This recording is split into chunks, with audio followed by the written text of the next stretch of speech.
I'm aware of the touchy subject of obedience. So I'm going to illustrate with a bike this morning.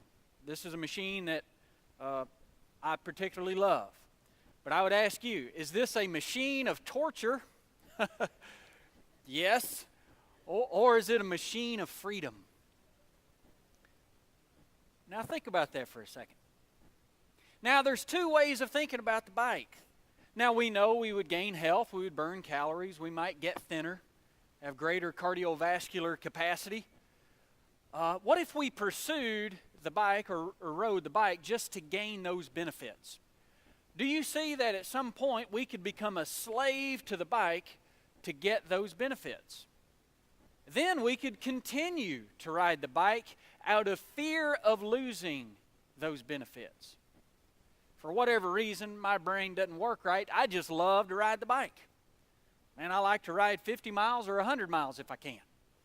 In fact, when I was 19 years old, I rode from Virginia Beach back home to Sparta, Tennessee. It took me about 2 weeks. And everybody's like, man, why in the world would you torture yourself? I'm like, it's a freedom machine.